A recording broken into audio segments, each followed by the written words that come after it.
going to start by reading out the post made by Donald J. Trump on his Truth Social. He said, "Tonight, at my direction as Commander in Chief, the United States launched a powerful and deadly strike against ISIS terrorist scum in northwest Nigeria, who have been targeting and viciously killing primarily innocent Christians at levels not seen for many years and even centuries. I've previously warned these terrorists that if they did not stop the slaughtering of Christians, that would be hell to pay, and tonight there was.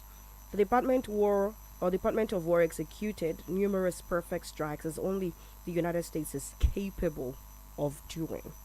Under my leadership, our country will not allow radical Islamic terrorism to prosper. May God bless our military, and Merry Christmas to all, including the dead terrorists, of which there will be many more if their slaughter of Christians continue." Donald J. Trump, President of the United States of America. What happened yesterday? Some persons have called America's gift, Christmas gift to Nigeria, and some other persons have had other interpretations of it.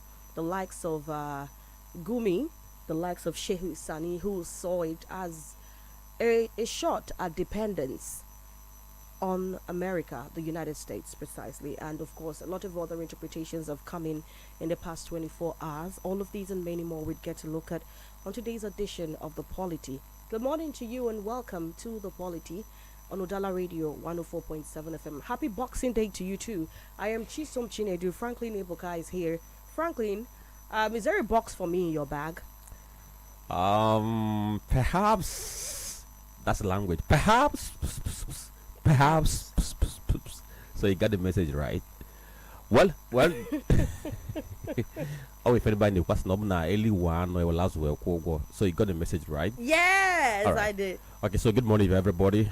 Thank you for joining this very morning on the Boxing Day, 26 December 2025. Of course, we're glad to have you this very morning. And if you go to X now, you see that what is trending there. You see Bola Ahmed Tinubu is trending. U.S. Army is trending, bombing is trending, and all of them boil down to what happened yesterday. From what is on just read, the airstrikes that were launched by U.S. government on Nigerian soil precisely said it was done in northwestern Nigeria. But from further details, we have seen that the attacks were carried out between Sokoto and Zamfara State, and according to reports that some terrorists were neutralized. But as it stands now, we don't have any figure. But the good thing is that government of Nigeria has confirmed the airstrike, so it didn't happen without the knowledge of Nigeria or Nigerian government. It happened in a collaborative way between the U.S. and government of Nigeria. So that's the good thing there.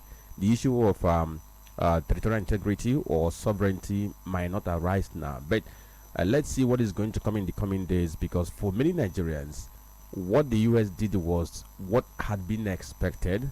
I mean, Nigerians are happy about it, but on the other side, you begin to ask yourself and begin to pinch yourself.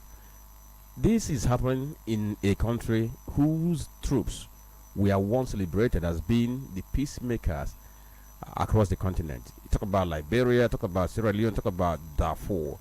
Our soldiers were praised for what they were able to achieve in these countries when they went for the peace mission. But now, we're in a country where we are faced by terrorism, and we have not been able to contain it. That's why America came, and everybody's excited. Let's see what becomes of us in the coming days, and if eventually America does what it's supposed to do at the interim and leaves, can we sustain that? That's the question. All right then, Dr. Tony Olisa Mbeki is here. Good morning, Tony. Happy Boxing Day. Is my box in your trunk? Good morning, Chisom Chinedu. Good morning, Nigerians. Good morning, the good people of Southeast. Good morning, Anambra. Good morning, Ndi Onitsha, Donido. Good morning, Ndi Osumo. Good morning, everyone. Wherever you are listening to us from, it's always a pleasure. And as to your question, you're asking if your box is in the trunk. You have always got a box at different places, not even the one you refer to, you know. What are you saying? What are you not saying? She has boxes every time, every day, you know. It may be, for those who do not know her, you may not even know she has boxes. So if she's asking for one more, it means in addition or in addendum to the ones she has got already. Remember, we thank God Almighty for seeing today, 26th of December 2025. And that to tell us that 2025 is almost over. Everybody is full of expectation about what 2026 holds in store for all of us. So we thank God Almighty who has kept us from January to this period. Of course, we're going to see to the end of it and then transition into 2026 in glory, as we hope. We thank everyone. We thank everyone. Developments everywhere in Nigeria, events. I think these events are becoming too much. I don't know if Nigeria is the most event-prone country. I don't know if people have this kind of events in their respective areas. You have housewarming, child education, people, chieftaincy title, people do one thing or the other, wedding, anniversaries of different type. Anyway, anniversaries of different form, different type, different.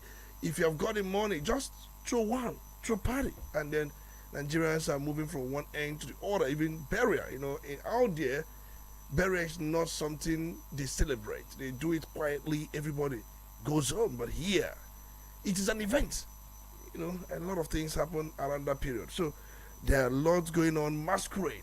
I don't know if we have masquerade in overseas, but then I know in my place, masquerade is, we are known with that, and the ekwe, and also many things. And Christmas is one of these period that one will always think it comes from time to time. So we thank God Almighty for all that. So people, they are celebrating. Everybody's celebrating. Everybody's happy. And if you're happy, we're happy here too. Absolutely. We're going to start by telling you what the front pages say.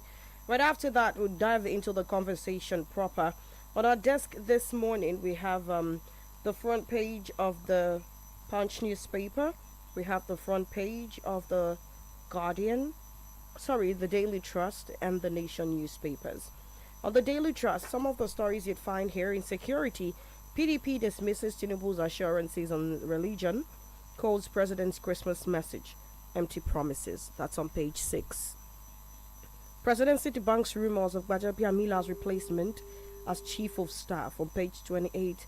That report that emanated yesterday, claiming that the presidency or the president had replaced Gbajabiamila with his principal private secretary, Hakim Muri Okunola. The presidency has said that was fake news. But we keep our fingers crossed, because I like to think that with the Nigerian situation, in every rumor there is an atom of truth. Abia takes over regulation of electricity in state from NERC on page 29. Two Kano lawmakers' death heartbreaking, unprecedented. That's from Governor Yusuf on page 27. Christmas, Kebi, Kano, Gombe, Imo, Ebonyi, Enugu governors felicitate Christians, call for peace and unity on page 22. Can PFN back Israeli Prime Minister on call to end killing of Nigerian Christians on page 27. And on page 6, FG ASU sign new agreement on varsity funding, staff welfare, others. This story has a rider: 40% increase in academic staff salary commencing January 1. These are the stories on the front page of the Daily Sun newspaper. Okay, so over to the Punch newspaper. Beside the nameplate, the headline there says NNPC directors pay soars 58% to 4 billion. The story is on page 18, or rather 19 of the Punch newspaper. The better headline says 2026 budget. Anambra, Enugu, Kano lead in education funding. Check page 2. It has a rider. Akwa Ibom, Imo lag in education allocation as 16 states fall below UNESCO benchmark. This story is actually quite interesting. If you go through it, see there, I think Anambra ranks highest with about 40% allocation to education. Quite impressive. Followed by Enugu State in the region of 30 something percent. Then Kano, Jigawa State. And I look at the likes of Delta, Akwa Ibom, they are down there at about 6%. And that tells you the priority, they accord to education. And I keep on saying that whatever you are doing, if you fail to recognize education as the bedrock of every development, of course you are going to lag behind, because education is what produces the manpower needed to drive other sectors of the economy. Another headline says Borno bomb blast sparks heightened security nationwide. Check page 2 of Punch newspaper. Tax law mismatches pose security risk, CITN once. The story is on page 21. At Christmas, Governors APC Saraki preach tolerance. Check page 27 of a Punch newspaper. Another headline here says that 7,900 inmates pardoned in 3 years. Check page 7. I have concern about the way we go about, pardoning inmates in the name of trying to decongest prisons. And because I think it's like a symptomatic approach to addressing the issue, whereby from time to time, state governors or president or one agency or the other or NGO, they go to prisons and release some persons who are on awaiting trial. What is the difficulty in trying to get our courts to work the way it's supposed to work, so that we begin to work in accordance to the laws of the land, whereby if people are arrested on any suspicion within 48 hours, they are charged to court, and in a matter of time, the case should be dispensed. If the person is found guilty, the person knows he's found guilty. If he's not found guilty, the person is freed. But in our own case, somebody can be arrested. The person stays awaiting trial for like 3 years. Then all of a sudden, somebody now goes to the prison for pardon or to do one thing or the other, and they become freed. And just thinking, whether this is the right way for us to go about trying to decongest our prisons. Okay. Another headline we have to look at on the front page of the Punch newspaper is about Christmas Day tanker explosion claims 2 lives in Lagos. The story is on pages 4 and 5. FG reshuffles NCAA directors amid corruption allegations. The story is on page 20 of our Punch newspaper. Alright, then from the Punch newspaper, let's go tell you what the front page of the Nation says. And of course, a lot of, that's more like a further speak, letter of appreciation from Senator Dr. Alimodu Sharif to the president. But let's tell you other things here. On page 2, Nigeria, U.S. hit terrorists in New York, in Northwest, please. Poor electricity supply in Lagos, others likely to linger on page 3. It's almost 3 years since this administration came on board, and that promise on electricity has still not been fulfilled. One would have thought that by now it would have been sorted out totally, but unfortunately, in different parts of the country, the power situation is still a very sad one. 6 Samfara PDP lawmakers dump party for APC on page 3, and we're gradually shrinking into a one-party state. 25-story Great Nigeria Insurance House for demolition on page 3. That was after the fire incident that started the day before yesterday, and according to reports, no casualties. No deaths, but of course people were injured. Some people mildly, some people severely. They've been taken to hospitals for medical attention, and the president of the state, Babajide Sanwo-Olu, said right after that building is going to be, right after the fire is put out, the building is going to be demolished. Pope seeks peace, justice in war-torn communities on page 2. Those are the stories on the front page of the Nation newspaper. Okay, let's look at the Vanguard newspaper now from the website of Vanguard. It has the banner headline that says more attacks to come if ISIS terrorists keep killing Christians in Nigeria. Trump. A presidency denies rumor of Bajabiamila's replacements as chief of staff. This one says partnership targets ISWAP terrorist site. FG confirms US strikes. PDP drifting beyond repair. Hakim Baba Ahmed is the one saying so. I think he's trying to align with ADC. Gunmen shoot Catholic priest in Imo State on Christmas Eve. It's a headline on Vanguard. Bombing of ISIS terrorists halts military cooperation with USA immediately. Gumi tells FG. Showore faults US attack on Nigerian soil. Another one says airstrikes first step to ending killings in Nigeria, US lawmaker.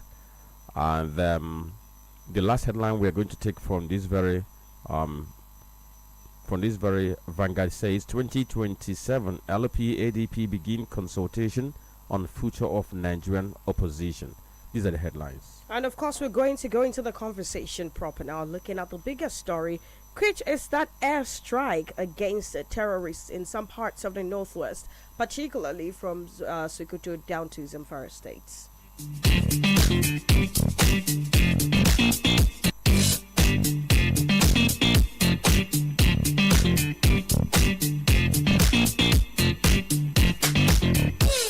we started the conversation today. I read out what the President of America, Donald Trump, put on his social media, speaking about how he sanctioned that airstrike.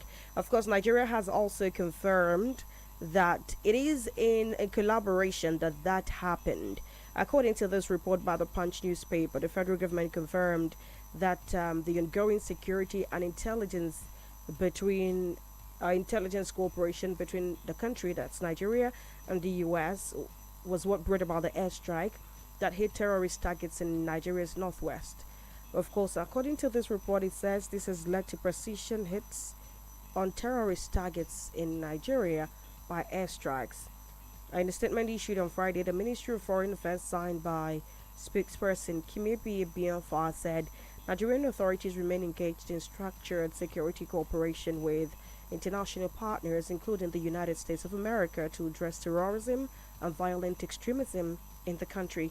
Also, we have seen reactions coming from different quarters. The likes of Sheikh Husseini think that while this might look like a good move, Donald Trump has also said that if the killing doesn't stop, then more airstrikes are to come. Off the microphone, I was asking Prestige, I was like, yeah, if the killings do not stop, more airstrikes to come, impressive.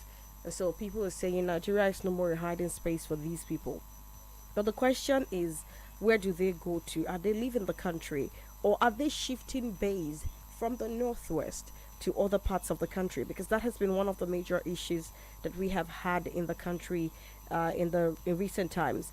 But Tony, let's start the conversation by looking at your interpretation of that development. We know when this whole thing started, with the President of America saying Nigeria has become a country of particular concern and threatened that this invasion is going to happen if the Nigerian government doesn't do anything. We saw the meetings that eventually went into it, the talks, the whole idea of it now being sort of a bilateral operation where the United States will be cooperating as against invading, because Trump's anger at the whole thing was the killing of Christians. And you know how he says it, America is God's own country and all of that. So let's look at what you make of this cooperative airstrike. Are you impressed, or do you think, like Sheikh Husseini, this is just a step in the direction of Nigeria's dependence on America? He asked the critical question, for how long would America come to our aid? I think we know very well Gumi where he belongs. Now, I was talking about Sheikh Husseini. Okay. Gumi's case is even entirely different. But go ahead, please. I think Sheikh Husseini was actually looking at the long term of the whole thing, Absolutely. not where we start something and get away with it. Mm-hmm. And the point remains that we must start somewhere. We know very well that defense is capital intensive. It costs a lot of money. Like we are told, I've seen many Nigerians' reactions as far as what happened last night is concerned. Yes, US fired the Tomahawk missile from the US vessel that has been in the Gulf of Guinea. So it didn't come from US. So it was easy for them, because Gulf of Guinea, we know, is an area in Atlantic Ocean. So US, they fired that very missiles.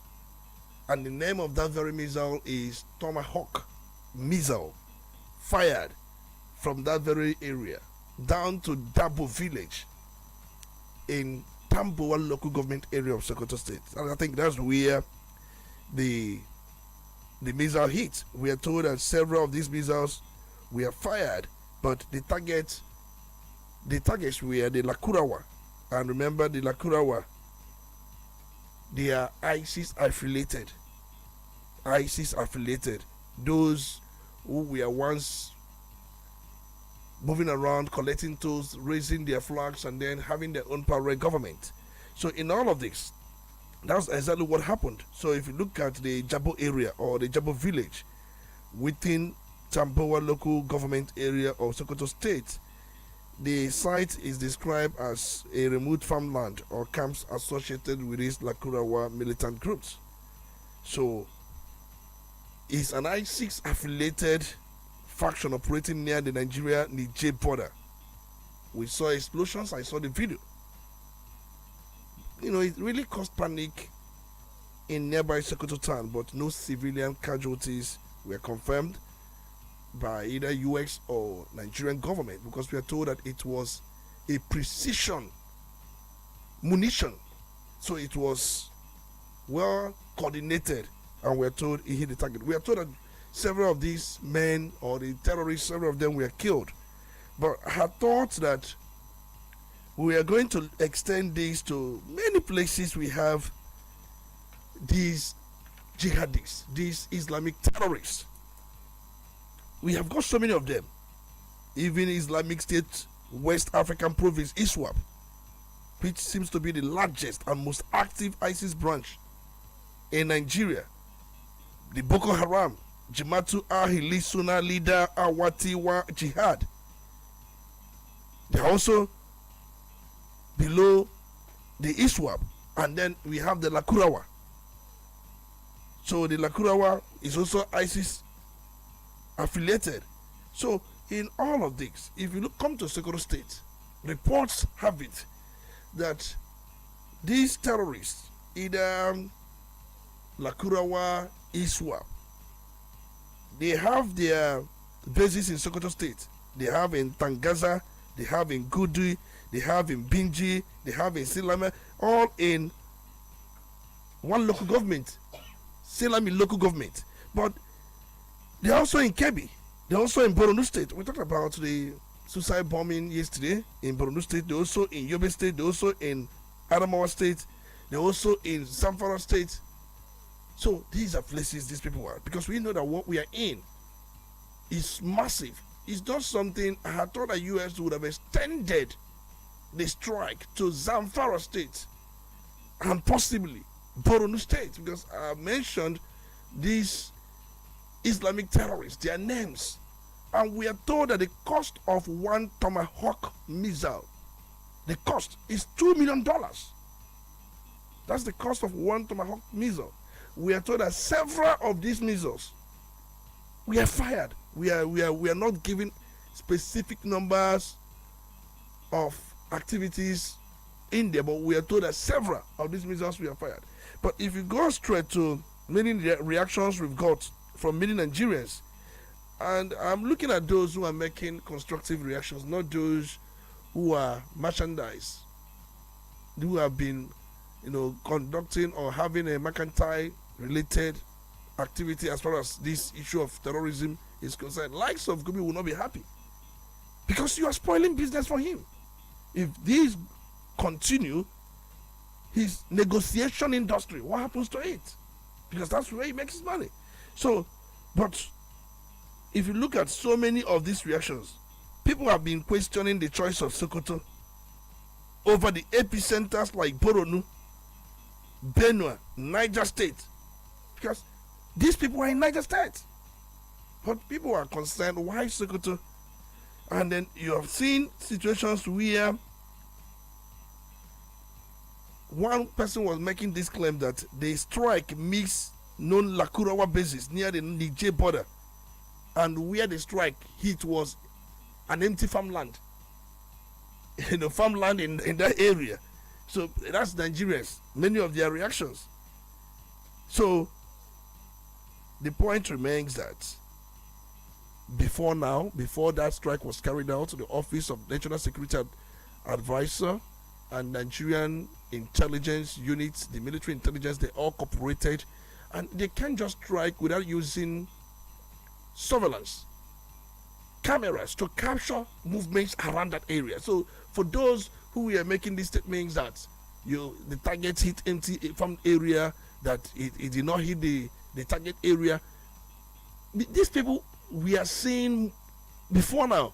So many of us, I don't know, we are trying to imagine things and then probably portray whatever our thoughts and their imaginations are. But I have heard people argue that there is no ISIS camp in Sokoto. Who said so? So these are those who are not in maybe these reactions from these Nigerians.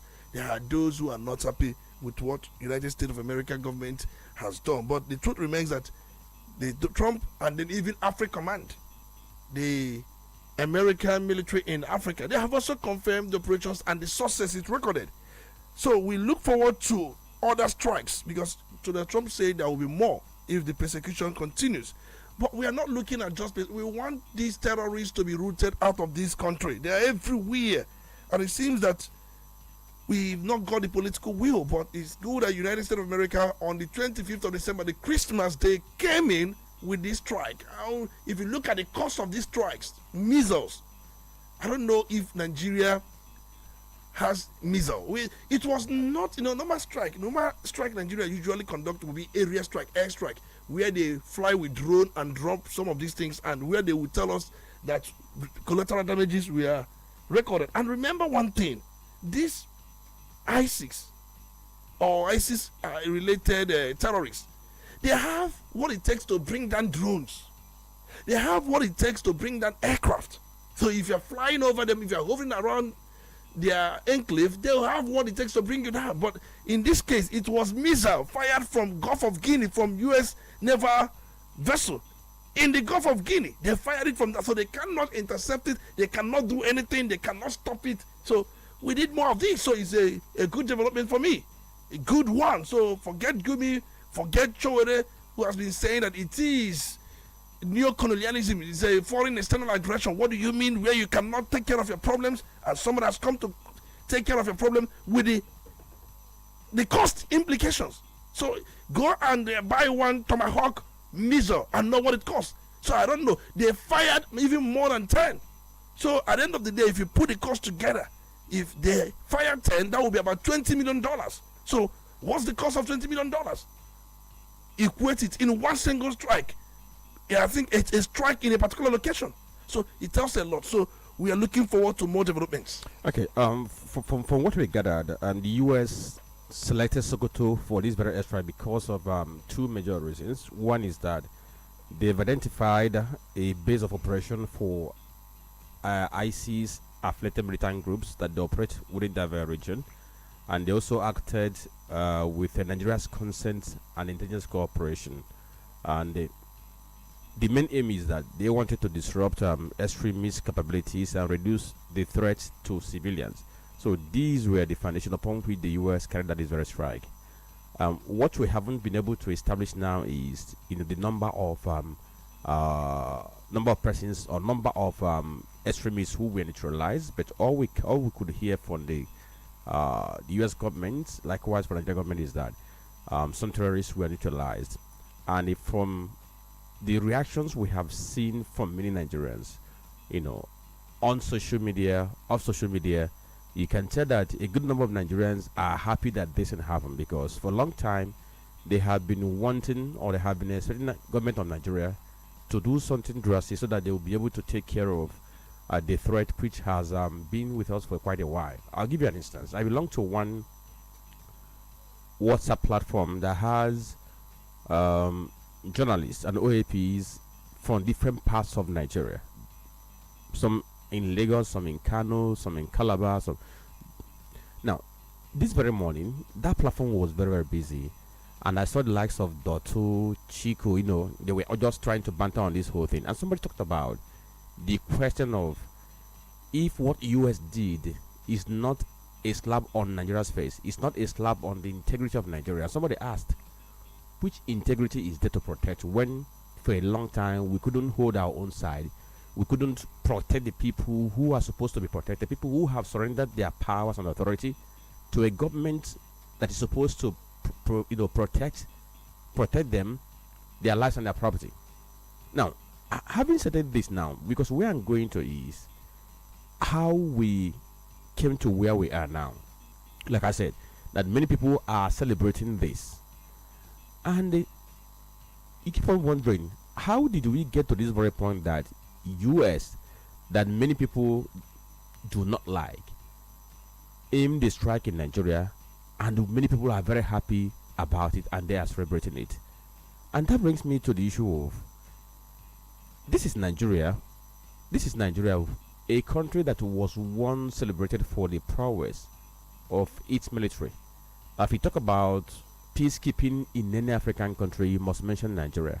Nigeria must send troops to one place or the other. You talk about Sierra Leone, I mentioned before. Talk about Liberia, even Darfur in Sudan, and what have you not.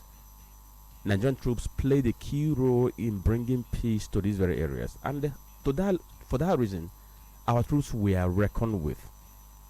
Now we now have the challenge of terrorism, and it has become like a rocket science for us to be able to deal with that with our troops. Now, yesterday, former Minister of Defense and leader of the Kwankwasia group, talking about Senator Rabi Kwankwaso, he said that the problem we have is not that Nigeria is incapable of dealing with terrorism or that our troops are incapable of dealing with terrorism. Rather, it's about political will of the leader. He's saying that the leadership has failed to be able to show that political will to be able to do the needful. So I'm just wondering what is going to change now. It's still the same leadership that is going to work with a foreign country. Is he going to have some collaboration? So what is going to change in this thing called political will? Since on our own we are doing it, the political will is not there. So does it mean that US is the one that's now going to force the political will on Nigerian leadership to be able to have this thing go on? I think when we talk about political will, it is broad, because there are those who are holding down, sabotaging government. The president may want to do it, but the people, the institution that will be used to get this done will come with one excuse or the other. They will come with many excuses. And those who are close to Mr. President will also let Mr. President know how that may affect his re-election. And if he buys into that, these are things that will that keep constraining us. But where US comes in, US is not looking at all these excuses. Because those who are bringing excuses, one, they try to protect these people. They have business with these people, the terrorists.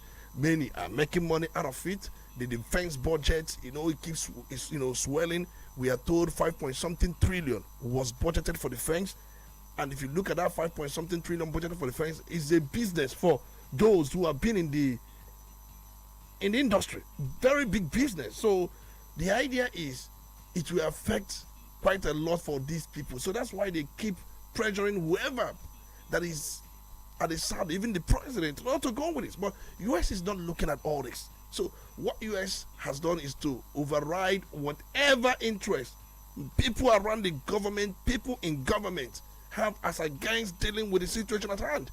So just like I said, if you look at the cost of one Tomahawk missile, the cost is about $2 million US. If you convert it to our own currency, it's about 1.5 billion, roughly 1.5 billion. So if you look around, the $2 million US is roughly about $3 billion, not 1.5. It's roughly about $3 billion. So it should be around 2.9 billion naira or 3 billion naira. That is $2 million equivalent in Nigerian naira is about 2.9 billion naira or 3 billion naira. So we are told that I have got a report that about 13 to 15 of these were fired. So you can imagine when you multiply 3 billion multiplied by 15. Let's assume 15 we are fired. 3 multiplied by 15, that's about 45 billion naira spent in striking 2 bases of terrorist group. 45 billion naira. Tell me in Nigeria, that very accountant general, the budget office that will approve 45 billion naira for striking 2 bases, they will not do this. They will not even look at it from that angle. They will tell you the cost implication that this could have been used to get them more armament, but a country US has come and then just like that spent. What if there are hidden charges to this? Hidden financial implications. I'm just trying to let you know that there could be. So we are just working on the surface. So, and let me say this. We are constrained on many angles. You don't claim to have dignity when you cannot protect your family. What dignity are you talking about? So those who are, because the good thing is that Nigerian government is working side by side with the U.S. government. What the president has shown that has good intention to ensure that this starts. Those who are around him, those who are with him that do not want this, they have been showing themselves. So anybody who is against this U.S. military strike has a support base for these people. Let's put it that way. That person has a support base. So let them keep coming out. The truth remains that if things are not done, there will be a time these terrorists will take half of the entire Northwest. There's no doubt. All right, Tony, to round off this conversation, I'd like to ask you a simple but straight question. Do you see this airstrike as a sign of weakness on Nigeria's side, and also as a sign of great collaboration from the two countries? It's, for me, a collaboration. We know that United States of America is the number one country in the world. So you cannot contend with them in any area. In area of defense, economy, and you cannot contend with them. And for Trump, who believes so much in protecting Christians and who has been so much concerned about Islamic terrorists, they are everywhere. And if they do not do what they do, these people will grow in numbers, and U.S. national security is also in danger. So no country should be allowed to be a grooming place for Islamic terrorism. No country. That's what U.S. is trying to send to every part of the world. Reactively. No country. Reactively, Tony, because proactively there are moves by these countries that make their countries breeding places for insurgents and elements like this. I mean, look at the fact that we still have the root cause of all of these agitations growing from discontent with democratically elected leaders, Tony. And at the end of the day, if we do not address this madness with our kind of democracy, this people detached, this elite leader-centered democracy that we run, it's only a matter of time before we have other methods of these agitations coming forward. Don't you think so? I think we know very well that terrorism, for me, is terrorism, because we've seen terrorism in most countries. They have mission. Remember, terrorists, they are not in it for economic reason. They are in it for their own mission. Ideologies, that is economic reasons also are sometimes I think, there. They most times they start with economic reasons, but immediately they are hijacked by ISIS. ISIS is international terrorist organization. So ISIS is not in any way trying to support it based on economic reasons. They are trying to ensure that they enforce their own version of Islamic religion and government, and then occupy, conquer your area. That's what ISIS stands for. If you look at some of these terrorist organizations, we talked about ISWAP, ISIS affiliated, Lakurawa, ISIS affiliated, Boko Haram, ISIS affiliated. If you start any form of agitation based on what you are perceiving, economic ground, political, once ISIS comes in to give you support, it is no more what you think.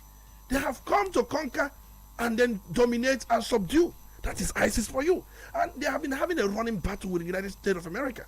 They have been, remember, it was ISIS, immediately they dealt with Al Qaeda.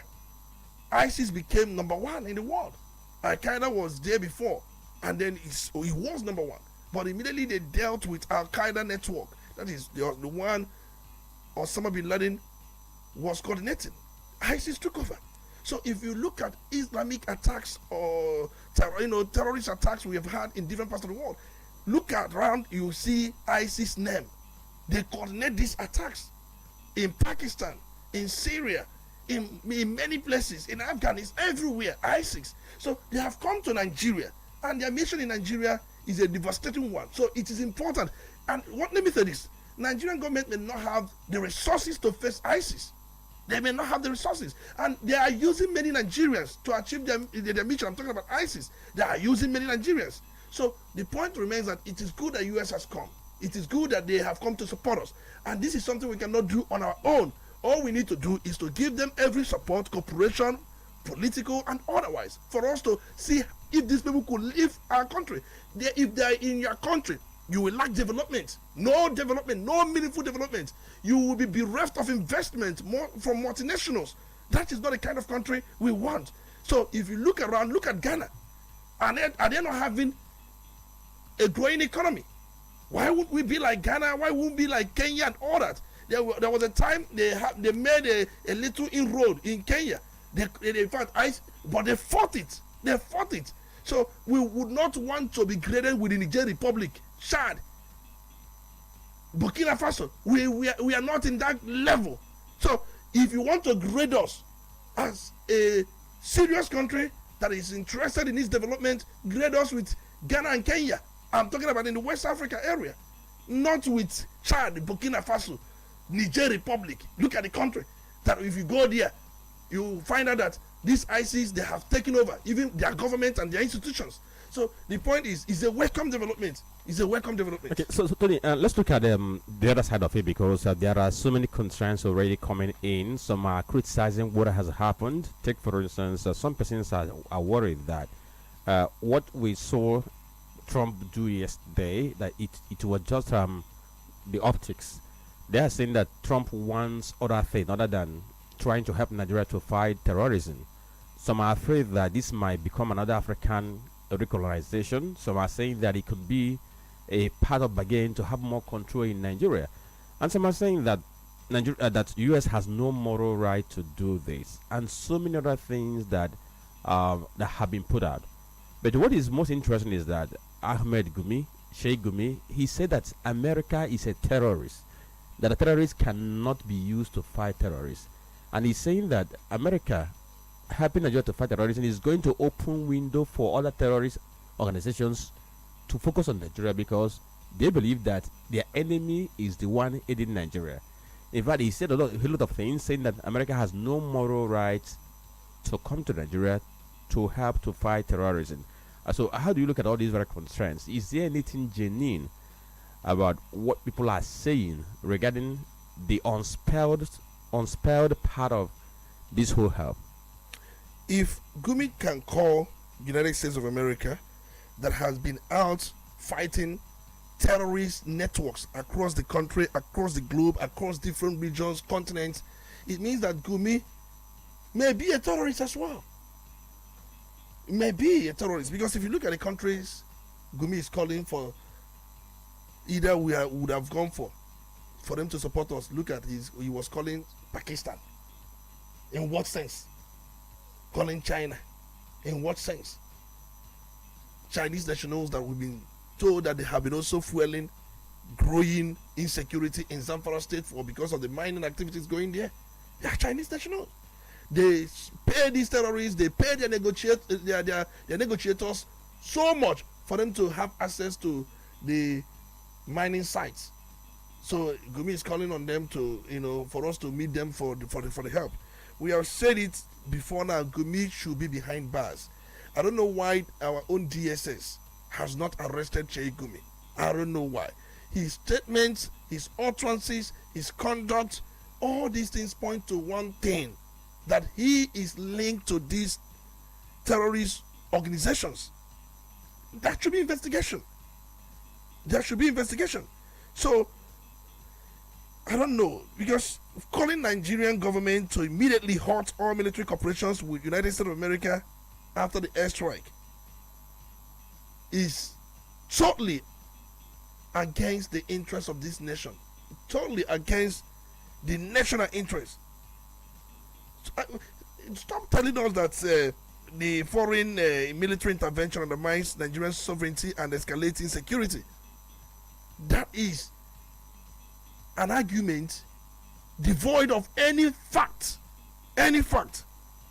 So the truth is that he has his own problem with United States of America, and then probably he's one of those that cannot even visit US. He cannot, because he is linked to these terrorist organizations one way or the other.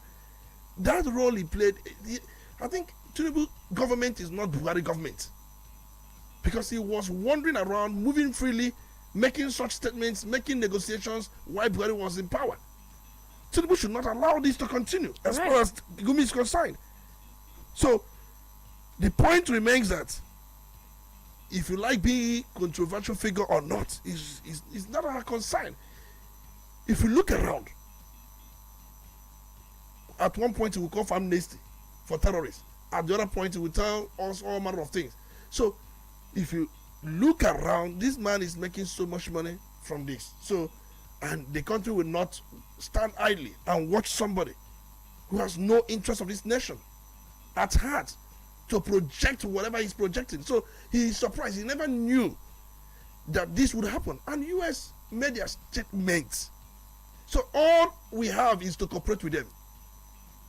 We cannot face them if they had done this without because Trump had boasted that this would happen. So Trump never asked for our cooperation. We decided to cooperate so that it will not look as if our sovereignty is being undermined. So it will be understood, a way to save our shame and save our face. So that's just the truth. You know, I found it really weird that Gumi based his argument on that America is equally a terrorist, has its hands stained with lots of innocent blood, and so shouldn't be the one wiping out terrorists. And I was like, really? Look at the argument that somebody somebody is bringing forth, and that the government hasn't put him behind bars yet.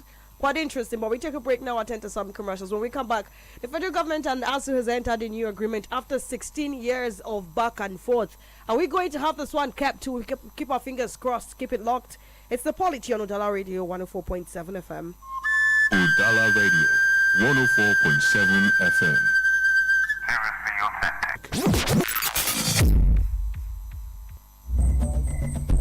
When the city sleeps, the river remembers. When the drums call, Onitsha awakens.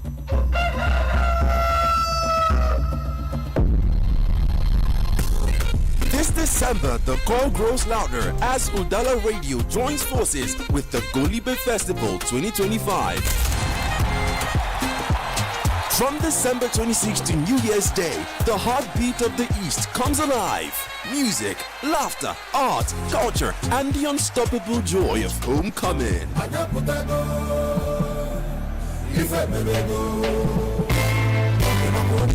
Golibe! This year promises more energy, more color, more connection. A festival for every proud son and daughter of Igbo land.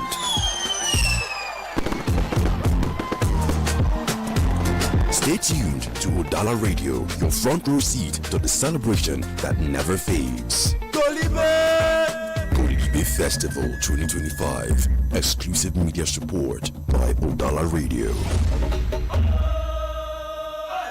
It's not just a festival, it's who we are. Christmas on set like concrete when them just pour. Udala Christmas raffle don't land for Golibe Festival. Hey! Just 1,000 naira per ticket, and if you work at enter a studio, make you shout your loved one's name live for radio. I don't want them to say I love them well. I love you, die. You want to know how you go take the part of this? It is simple. Just buy your ticket for Golibe Festival ground. Come and open studio and boom, your voice go to fly enter everybody radio. Better things there for ground where you feel win. 43-inch Hisense TV, refrigerator, aux fans, and plenty goodie bags. No dollar. This Udala Christmas raffle draw they happen on the 30th of December 2025. If you want grab your ticket sharp, make you call 0803 350 4206. 0803-350-4206. This Christmas, buy for yourself, buy for your people, because Udala Christmas Raffle, everybody gets something inside. Supported by Nolin Ventures Limited, Onitsha. Golibe, Onitsha, are you ready? The festival is here, and this year, Kate's Associated Industries Limited, manufacturers of Dubai antiperspirant deodorant, will show up, not just to turn up, but to turn up fresh. December 26th to 31st, Chuba Ikpeazu Stadium will be hot. Street Carnival, Dreamland for Children, masquerades, high life nights, full December cruise. But please, do not let enjoyment get you caught on fresh. Get Dubai antiperspirant deodorant, the roll-on that holds the body, holds groove, and hypes December. Golibe Festival, proudly supported by Kate's Associated Industries Limited. Onitsha, we there outside, This December 30th, na madness won't happen for Easter. Straight from the hood, the voice when they fake Jerry. Within the shop, Kasala don't bust. Okay. It's your boss, Sherek the Hustler, and on the 30th of December, Yona Baka, for the Golibe Festival. And you know go there, no, Dremel, Mayokun, Zorro, Beritiga, Aguero Banks, Ivado, Loina, Brown Joel, Rod Kelly, Dara, Dre Ice. One stage, one night, Onitsha go shade. Na Golibe Festival. For 2 by Bazu Stadium, Onitsha, on Tuesday, 30th of December, from 6 p.m. sharp. Gate fee, not just 3,000 naira only. 3,000, no excuse. If you no get ticket, no wahala. Just show up early. And if you no feel reach venue, no fear. Udala Radio 104.7 FM. Go there live from ground. We go broadcast them live. So whether you there stadium or you there for house, you go feel the vibes. Onitsha, we there outside. Golibe Festival. Supported by Udala Radio. Seriously authentic. Okay. Merry Christmas from all of us. Udala Radio 104.7. Now hear the Christmas Day sweet past.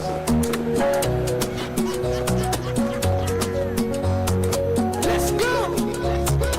Bells they ring for the street tonight. Children they dance on the Christmas light. Mama they cook jollof, aroma they rise. Yeah. For they smile, joyfully nice. Don't know they for body love they warm. Afro be breathing, happiness don't come. Oh, from Onitsha city to every home. Now celebrate giant food is on. It's a Udala Christmas. Oh, everybody gather make we jollof.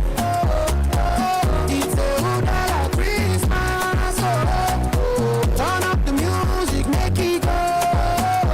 Udala Christmas day sweet for Udala Radio.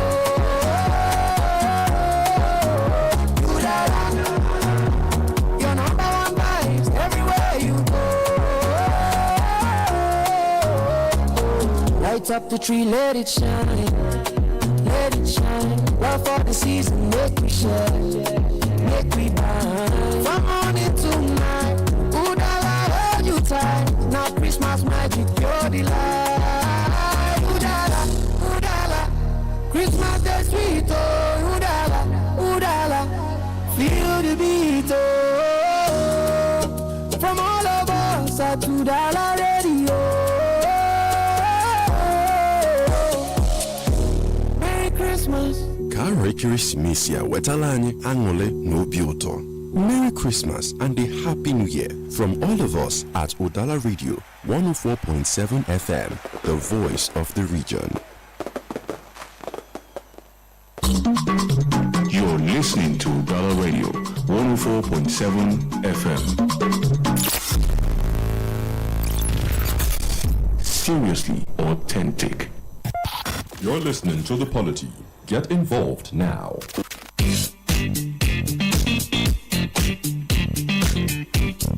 And now we're going to proceed to some matters concerning education. This headline on the Punch newspaper, it says 2026 budget, Anambra, Enugu, Kano leading education funding.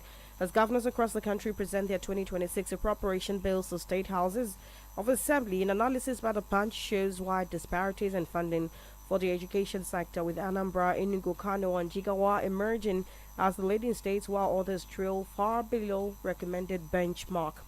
So far, 34 governors have laid their 2026 budget proposals before lawmakers, and Anambra is topping with education funding nationwide, giving 46.9% of its budget for 2026 to education. That's 46% of 757 billion naira. That gives you a little around 300 billion, and that's quite a sum.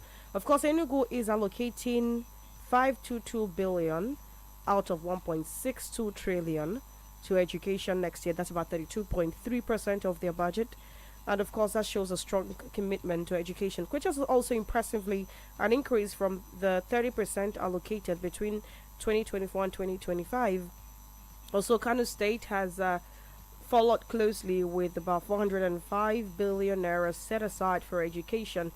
And Tony, the question at this point isn't just about how much is being budgeted, but how much of this is truly being implemented, and the effect actively seen.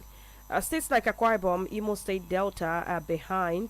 Of course, for a state like Akwa Ibom, we are having 31.6 billion out of a budget of 1.39 trillion naira. That's about 2.27%.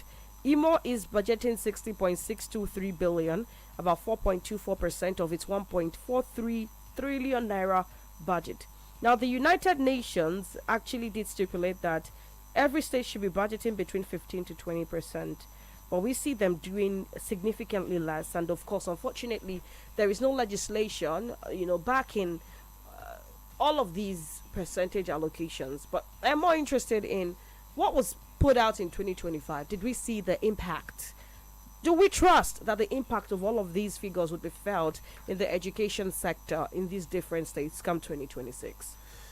Of course, if you look around, you understand that the idea of this figure, 46.9% of the total budget, which is the highest in the country, dedicated to education, which we saw, if you look at 2024 budget, Anambra State had a total of about 607 billion, and then we saw over 1.4% increase in education spending, if you have to make comparison. So if you look around, you find out that it will also sustain the momentum or the tempo already in the state, sustaining free education from primary to senior secondary, including operational cost for schools. So that's the only state, I have said it many times, Anambra State is the only state in Nigeria that runs free education from primary to secondary. That is from primary school to XX3 without any charge. So for you to run such free education, you need to increase the spending on education to sustain that, because you must look at areas. If you look at the state government in the 2026 budget, they say that they will be building and upgrading smart green schools, infrastructure in primary and secondary institutions, and establishing specialist tertiary institution. There is another tertiary institution the state government is planning, a specialist tertiary institution, so it's covered in the budget as well. So you can't talk about smart green schools, especially in upgrading infrastructures in primary school. The other time you complained about Okmoko. So with this in view, it will take care of some of those things. Then you look at teacher recruitment, training, and welfare improvements. Yes, the government before now had recruited close to 10,000 teachers. We saw that. And we've seen the issue of laptop distribution, the teaching tools with which they are going to work. These things will be looked into. Their welfare. And I understand that the government is also planning a mass housing scheme for civil servants in the state. But it's not on the education anyway, but we are talking about the education budget. So remember, the government finds ways of supporting mission schools and higher education partnerships.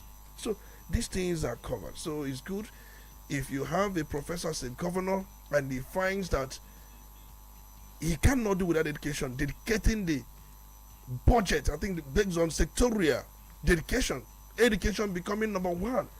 I don't think it has happened before in Nigeria, or if there is any state that has done that, but it's good that it's coming from Anambra State. So we expect mass education in the state in coming 2026, and also this policy of government that no child will be seen hawking, wandering, moving around during school hour. They should give it strong enforcement, because during school hours we still see children walking, moving around. So we do want government to give it more enforcement. So it is a good thing. I think the highest investment any parent can give to his child is education. That's the highest, and is the highest any government can give to his people. That's the highest investment. So it's good thing, and we expect the results, especially when we sit for some of these examination, classes or examination we've seen over the time. We expect Anambra State to top the chart. So when they top the chart, don't think it is by any error or it is a fluke, but it is through this planning method and then this approach government has chosen. Okay, so let me add. It's a good thing that we have seen some state government trying to go beyond the UNESCO benchmark of between 15 and 20% allocation to education. Like Anambra has been highlighted, about 42%, and Enugu are doing 30-something percent, and some other states. So it's a good thing. Now, if you look at Enugu and Anambra, for instance, these are two states that have projects on smart schools. So, of course, we expect that much of this very funding in 2026 is going to go into this very smart school.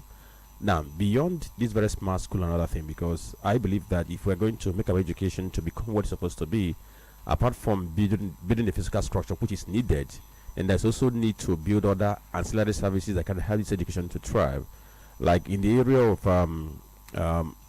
human capacity, because I would like to see a system that is going to support teachers who are going to be on constant training and retraining, whereby they keep on upgrading their knowledge on the best practices on how to teach these very students.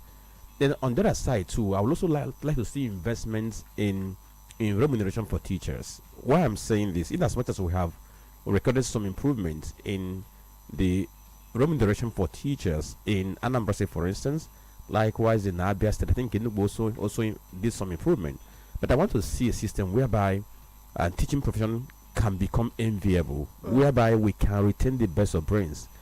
We used to have in this very country where once somebody leaves the school with a first class, universities are scrambling to retain that very person. But these days, many people who live with first class, if you ask them to teach, they tell you that this is not what I can do, because they know that what they are going to be paid is not sustainable. It cannot sustain life.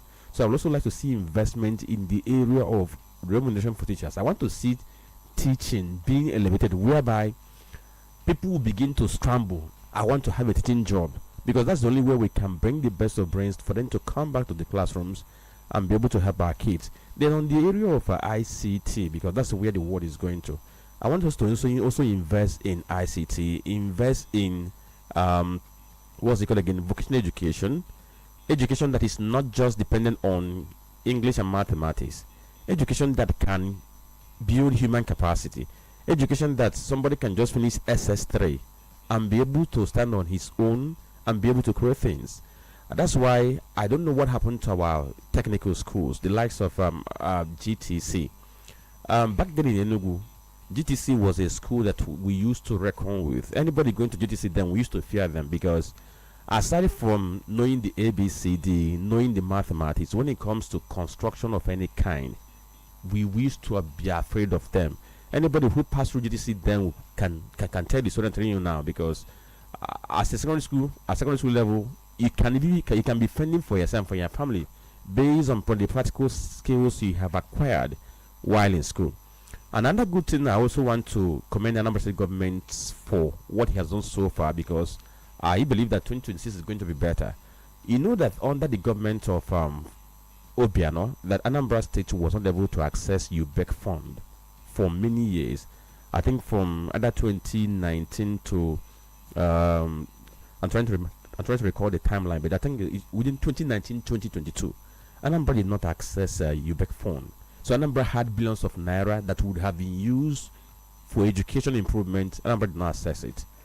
But under this very present government, of course, it has taken some corrective measures by paying some money. I think that was in mid-2025 when the government of Anambra State approved 6.154 billion naira as counterpart funding for UBEC grants covering 2022 and 2024. So we also expect that the remaining part of it, of course, by 2026, government will be able to also pay the counterpart funding, so that we'll be able to unlock more funds that can be used for education. And you know, when we access more funds, UBEC funds are very specific. These funds are meant for the construction of new classrooms, renovation of the existing ones, providing desk, chairs, and materials, water, sanitation, improvement in infrastructure, ICT tools, and wider educational facilities.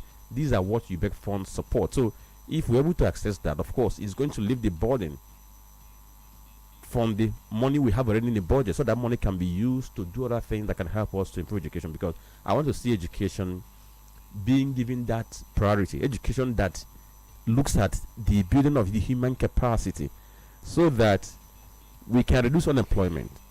University, he is going back to learn computer appreciation, which makes no sort of situation. Somebody finishes reading engineering, he is going to learn what is called a mouse, which does not make sense. So let's invest on that education that is skill driven, that can help us to jumpstart our economy. Absolutely. I wanted to help you, talk about this issue of UBEC fund, and then we are right when you say that from 2019 to 2021, Anambra State could not access UBEC fund because Anambra did not meet the 50% counterpart funding requirement and other compliance conditions required by UBEC. But we are told that when the governor came into office, that he went straight into clearing the backlog, about 3.something billion, 3.18 billion in outstanding counterpart fund from 2019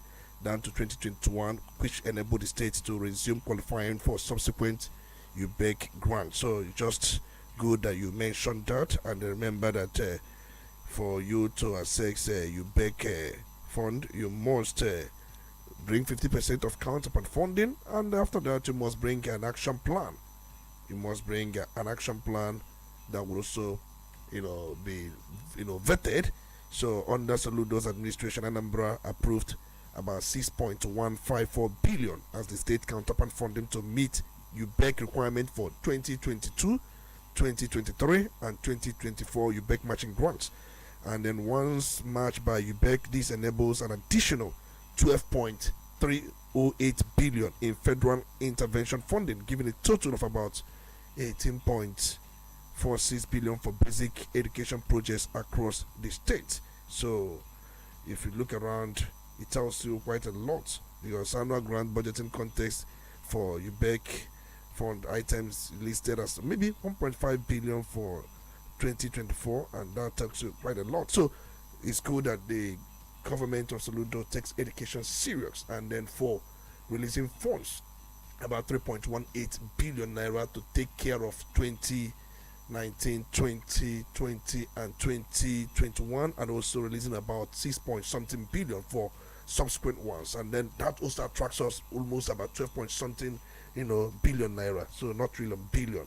That's the amount we are talking about, and it will help in the the smart school initiative the government has for the people of the state. And when you talk about smart school, is a school situation where every teaching aid is readily available, where you don't need classroom board, the classroom board becomes even interactive. You can interact with a classroom board. That's the model of smart school initiatives, where you have different AI objects as teaching tools, as teaching aids, and possibly there could be Internet of Things where these things interact among themselves with each other. So that's what we are looking at for. Enugu State tried to do it, but one contractor, I don't know, that Lagos contractor that did so much damage to such initiative in Enugu State. Abia State government wanted to do it. Another contractor, for whatever reason, did a very useless job for Abia State government. So, but I believe they may have changed contractors, and then the initiatives are very good. It's good that the Anambra State government has such initiative, Enugu has such initiative, Anambra State matching its own with action. So that tells you that Southeast is actually begging for more. Right then, quickly, still on education, ASU and the federal government have signed a new agreement after the back and forth following the one of 2009-20. We are looking at a possible 40% salary increase for academic staff across Nigerian public universities. We're also looking at improved pension benefits, including provisions for professors to receive pensions equivalent to their annual salary upon retirement around age 70. And of course, we're looking at university funding and research, a revamped funding model for public universities with dedicated allocations for research, libraries, laboratories, equipment, and staff development, and also a proposal to establish a national research council to fund research with at least 1% of Nigeria's GDP. Now, Tony, do you see this agreement being stuck to, especially since we have this lack of reliability with agreements and, stuff like this in the country? You remember the agreement was signed on December 23rd, 2025. We are told that federal government officially concluded the renegotiation of the 2009 federal government ASU agreement after extensive talks, and then ASU made the announcement, and then they announced that the completion of the deal and said it will take effect from January 1st, 2026. So, as you mentioned, salary increment for lecturers. Academic staff in Nigerian federal universities will receive 40% salary increment. It's taking effect on the 1st January 2026. So if you calculate whatever they are being paid, if you're a professor, many of us have said professors are paid 500,000. So if you add 40% of 500,000 to what a professor earns, that tells you his new salary. So just like you said, improved pension benefits. Professors will be entitled to pension benefits equivalent to their annual salary.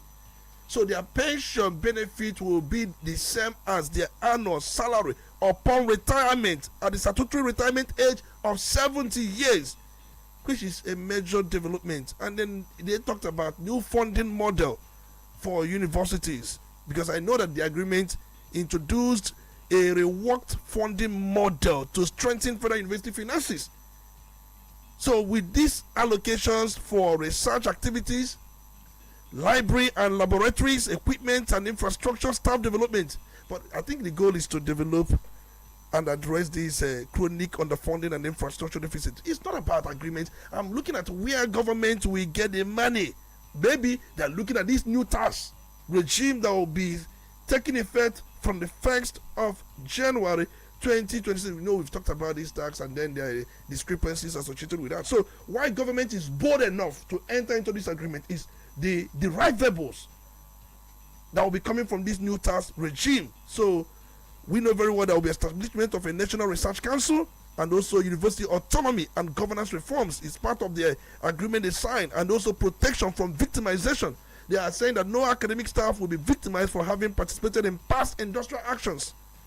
So it's one thing that they have mentioned, that so that no victimization of anything, but this agreement will be reviewed in the next 3 years. So it's not something that stands for eternity. Okay, so let me come in here, because I'm thinking about the workability of what has been agreed, because it appears like what is being done is to quell whatever concerns of the ASU member at this point in time.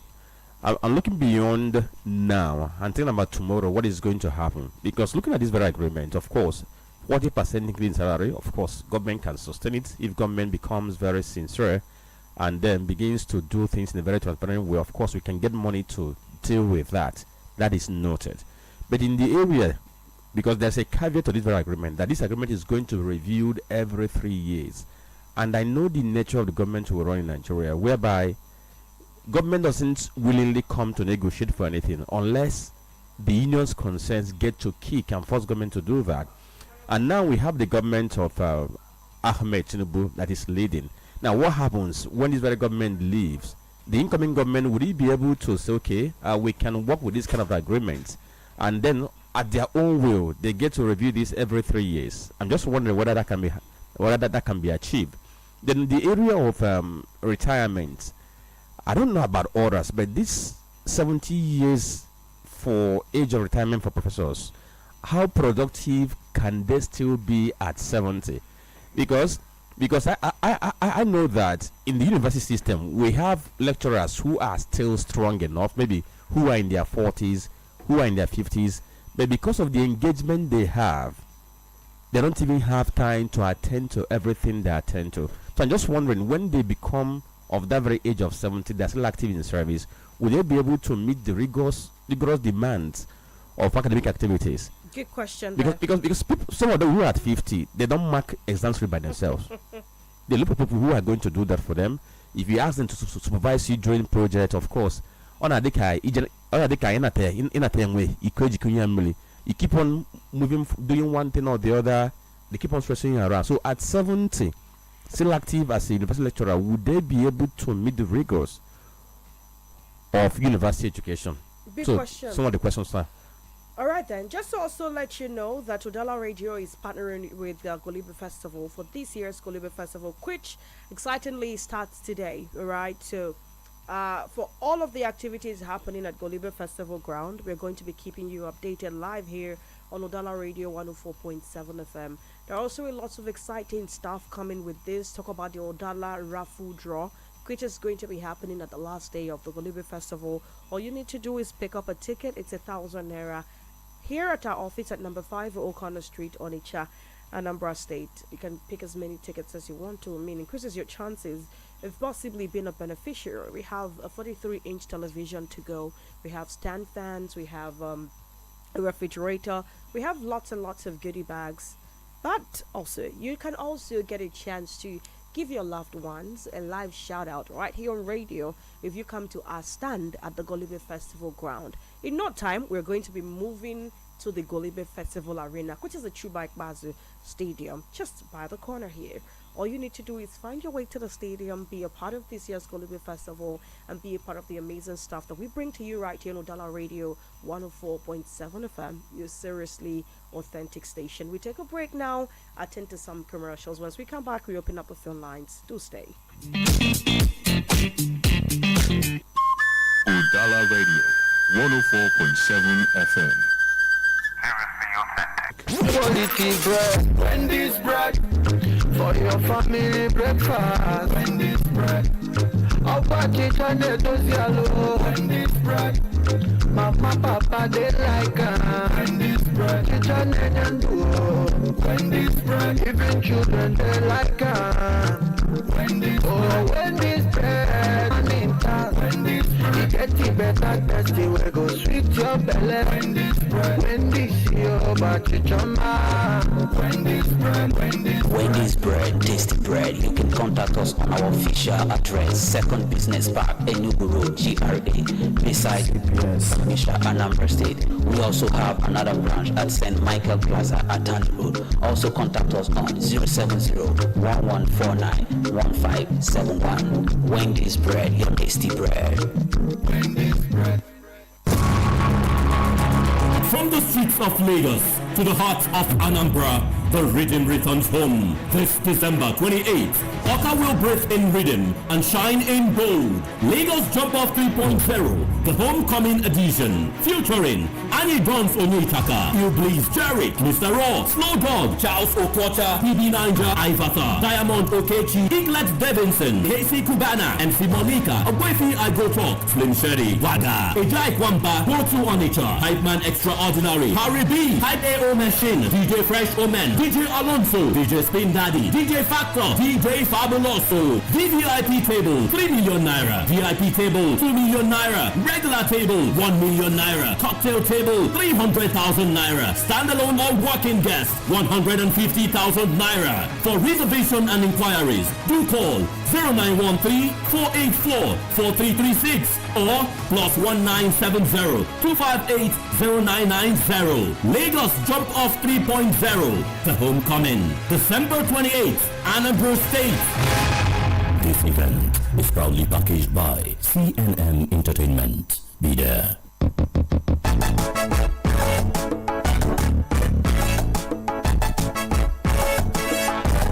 When you think of roofing, think of strength. When you think of durability, think of beauty. And when you think of all three combined, think Best Aluminium MFG Limited. At Best Aluminium, we don't just manufacture roofing sheets. We create protection, comfort, and style for your home and business. Whether you're building from scratch or repairing an old roof, we have exactly what you need. Our products include stone-coated roofing sheets, aluminum roofing sheets, and colored roofing sheets. But that's not all. We also offer residential and commercial roofing services, roof repairs, gutters, emergency roofing services, and even durable cookwares that bring quality to your kitchen. Visit us today at 30/32 Anyika Street, Awada Obosi, Anambra State, or call us right now on 0806-416-2374 or 0706-059-6203. With Best Aluminium, you're investing in peace of mind, in beauty, and in the future of your home. Because when it comes to roofing, the best choice is always Best Aluminium MFG Limited. Tomorrow's technology today. Hello, my brother. Hello, bro. How far now? Are they waiting this up now? Now my tenants, they won't finish me. They know they pay rent. Wahala every day. Papa, the way you get supposed to give me joy. You don't do wahala. Yeah, my brother. Hey, you need to upgrade to A sharply. Guy, another agent I beg, I don't want. agent that they are all 5 and 6. True, you never try Asoj Assets now. The best firm in property management. See, since I carry my houses give them, now so I they enjoy peace of mind like this. Them they handle rent collection, tenant screening, maintenance, everything. I just they relax, they watch my investment, they grow like this. You know me now? You mean I avoid all these finish with tenants? Now, correct. Asoj Assets go manage all your property worries. Them they professional, transparent, and reliable. My friend, will you get out? Now see finish the cost of this nonsense. No worry. As we just said they come. When I go soon here out.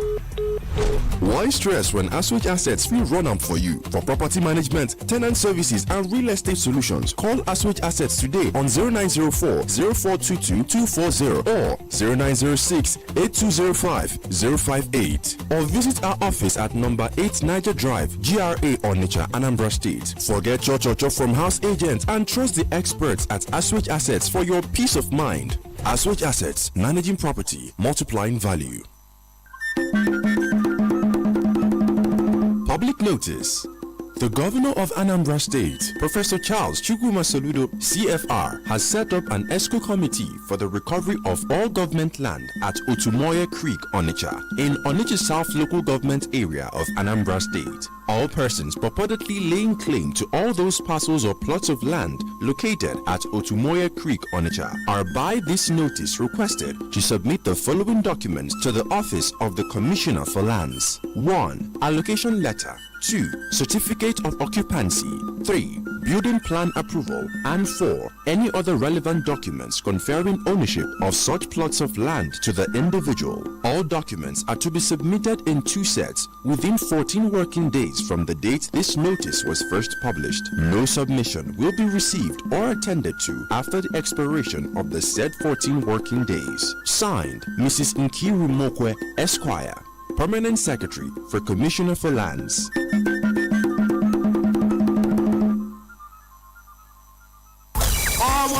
Christmas on set like concrete where them just pour. Udala Christmas raffle don't land for Golibe Festival. Hey!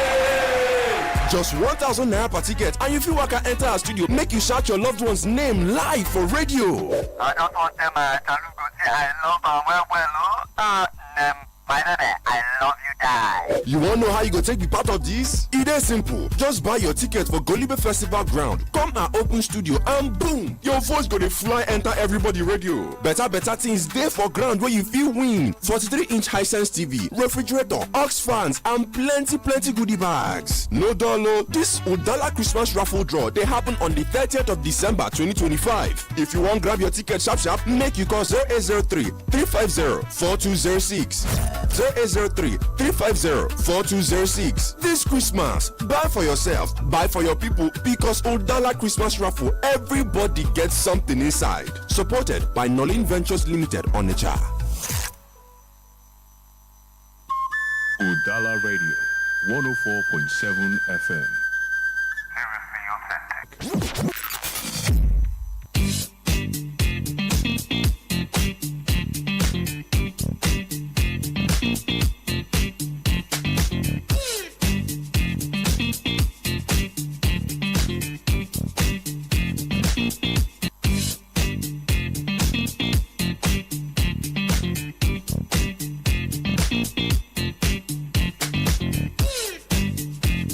Join the conversation now, 0803-221-6973, 0803-827-6694. We're live on Facebook, Udala Radio 104.7 FM. You have 2 minutes, be as objective as possible. Good morning. Hello, good morning. Yes, good morning. Yes, this is the voice of Honorable. It is the mayor of Can I go on? Yes, please go ahead. Olisa Mbeki, I want to engage you this morning. Because of this America coming to Nigeria. You said that it will become a kind of sin if they come to Nigeria, inside Nigeria. Now, I asked you that day, which one is better? For them to come and save innocent Christians that are being killed on daily basis, and not coming and say that it will not be shame of Nigeria. You did not answer that question, but what you only said that they have to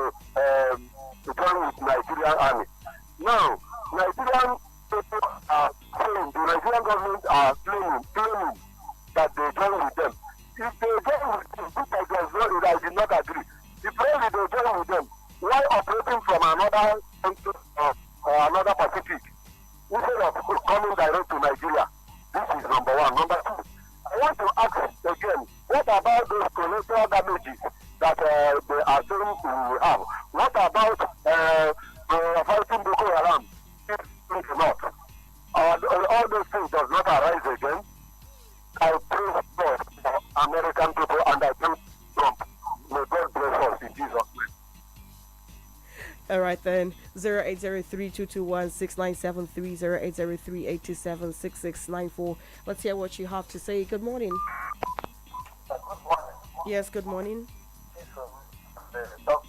Olisa Mbeki, Franklin, happy Christmas to you all. Merry Christmas to you too. Whom are joining you from home. Let's hear you. Yes, I must commend the America for that very nice operation. And also, this is what we have been calling for. What the people are yearning for long.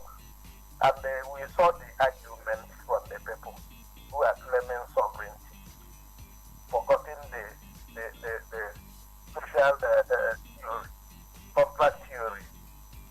The people must surrender their sovereignty to the government, with understanding that in the government way, fight for their rights, protecting them and their property. But here in Nigeria, that contract, they have breached that contract by allowing them to continue killing the people with the properties being lost on daily basis. Now, America has woke up to fight for the people, and some people here in Nigeria are claiming sovereignty.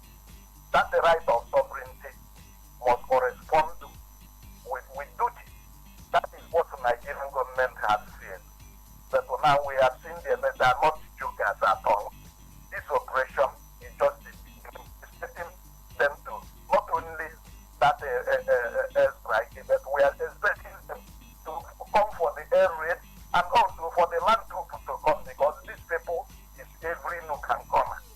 Let them come down to smoke them out anywhere that they hide. People are here, we are ready to cooperate with them, whether the government of the day like it or not. Now that they say that they are cooperating with them, very fine and good. Maybe that they have set their rights, their pride aside. But we are expecting more of this right, and also the land to come in, because every nook and corner they are here, and we are expecting more of action to root these people out, because people have been suffering. Thank you. Good morning. Good morning to you. 0803-221-6973. Hello, good morning. Are you there? Hello, good morning. Yes, good morning. It's Sunday from your brother. Go ahead, Sunday. Yes. Kudos to United States. We need more of that. Anybody who are condemning you, it's obvious Nigeria can't fight ISIS. Nigeria not even have the equipment, even the money to fight these people. The only people that can face the United States. And United States have come, done their investigation, do everything. Find out that ISIS are most conscious of people. And it's only them that will tackle them. We pray.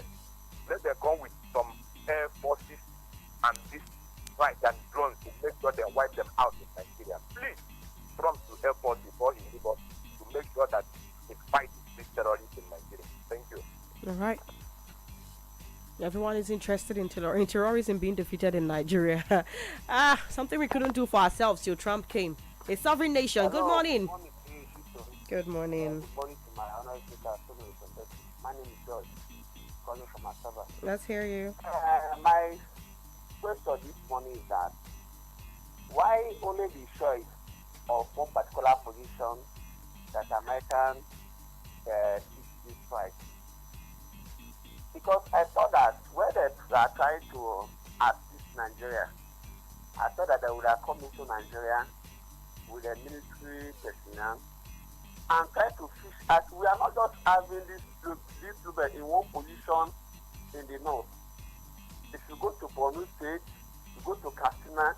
You see, we are even looking, let us just label only IC terrorist group. These bandits, they are even doing more damage to Nigerians than people Boko Haram and IC terrorists that we are talking about. So how can we fish out these bandit guys that always kidnap people that are moving on the road?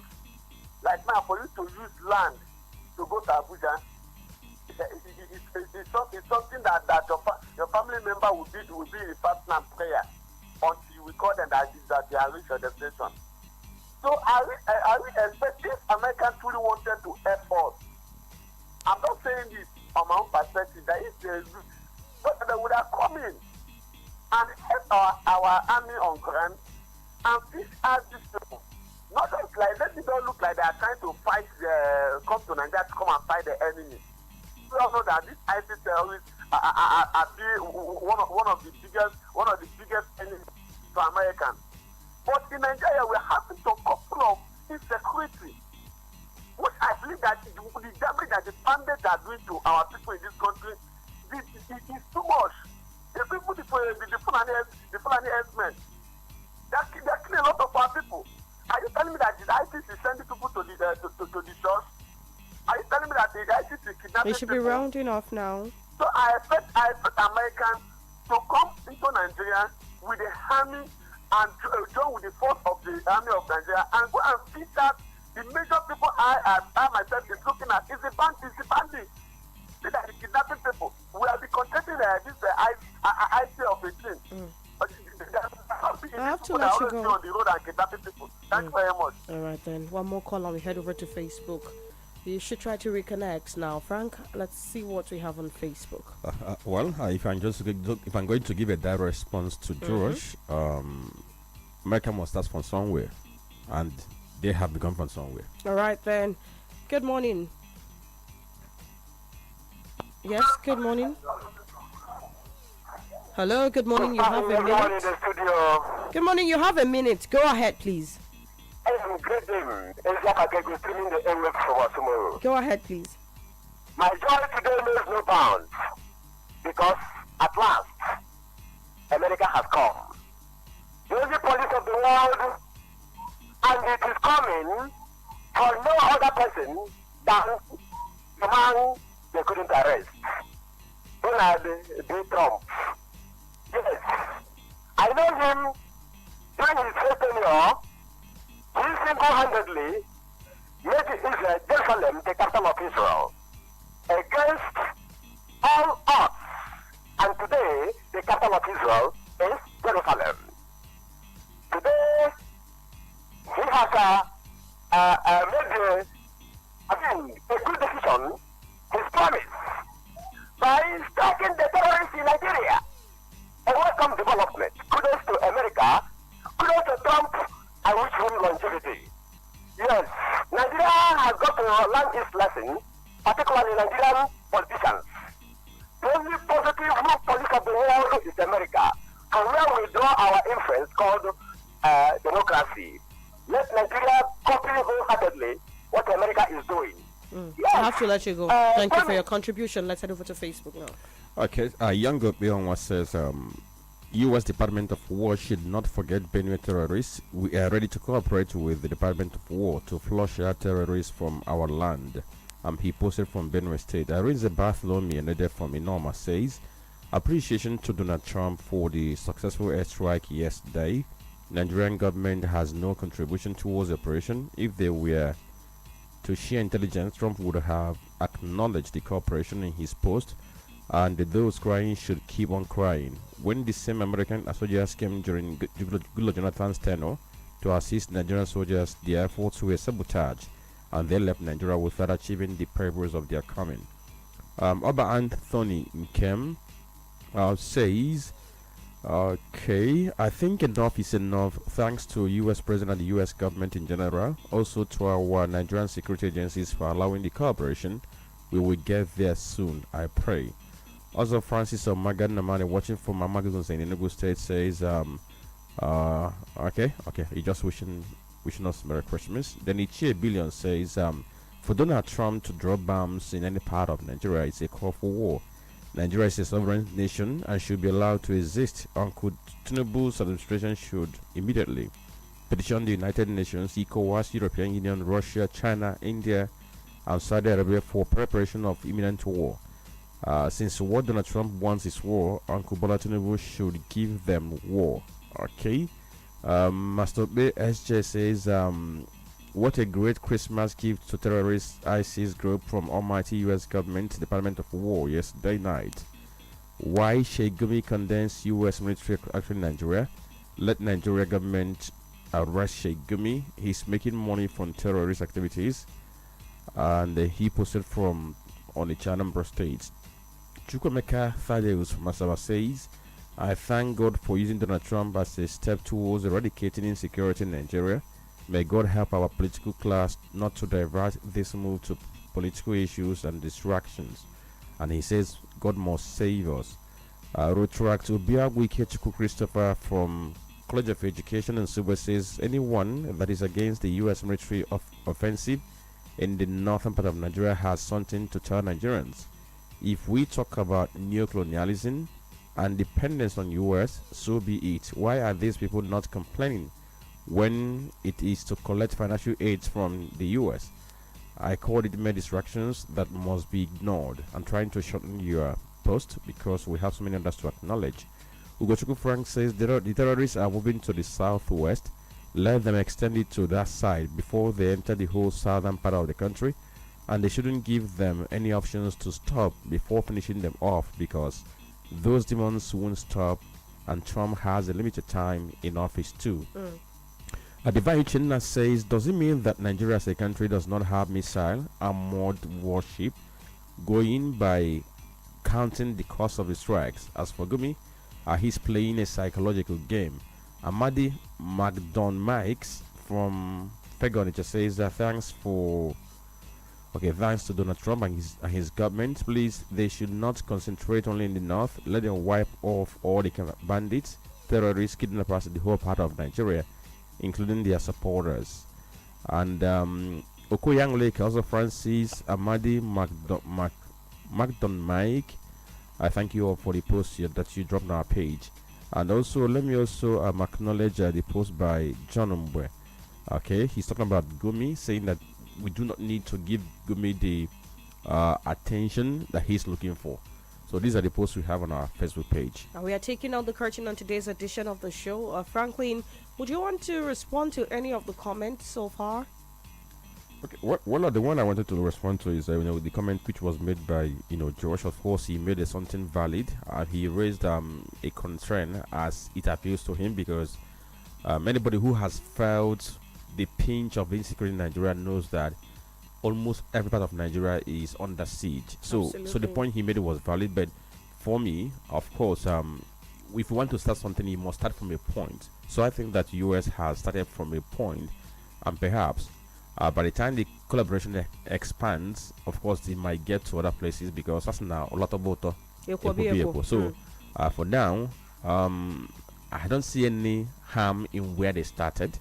So let's see how this very collaboration is going to progress, whether it's going to become constructive, and all the support that the US government needs for them to get this done should come from the Nigerian government, intelligence sharing, in fact, every kind of support if we are going to get this done. And it appears like the president has a resolve now, because I have watched him make speeches in recent time where he said, I am resolved to deal and tame the insecurity in the country. So let's see how he gets to handle this very situation now, before we talk about election. Absolutely. Whatever he does now determines how Nigerians are going to see him in the next 6 months. I actually am of the opinion that whatever it is we do should be sustainable and not a one-hit wonder kind of stuff. We need to sustain this assault against these people and be more proactive than reactive with insecurity. And of course, it is Boxing Day. It is a season of love and sharing. Make sure that you extend the love to the people around you. And by extending love, extends to also being a better Nigerian.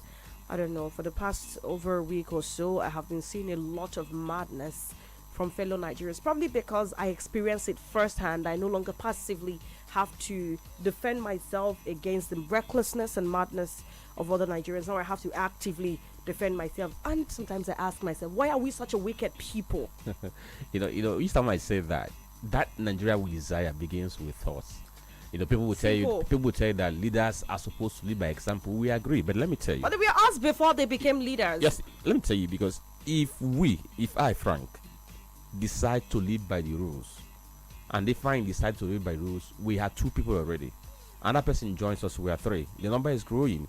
And don't forget that when you become a leader, you stay by the rules. Of course, don't forget that those who become our leaders, they are product of the society that is dysfunctional. No better way to say it. Thank you for being a part of today's edition of the Polity.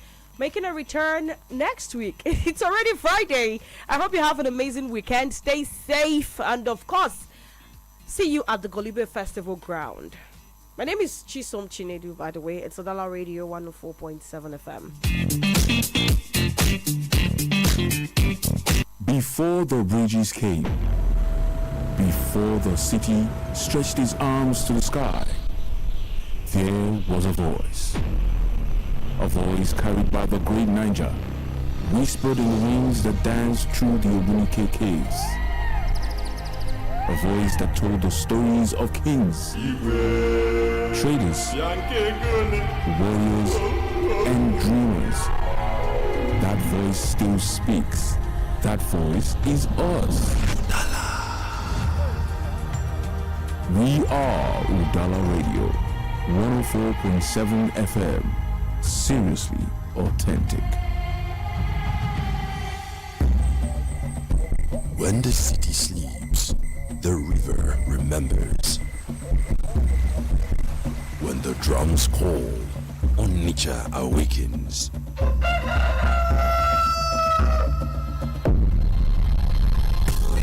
This December, the call grows louder as Udala Radio joins forces with the Golibe Festival 2025.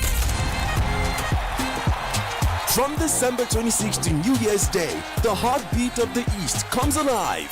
Music, laughter, art, culture, and the unstoppable joy of homecoming.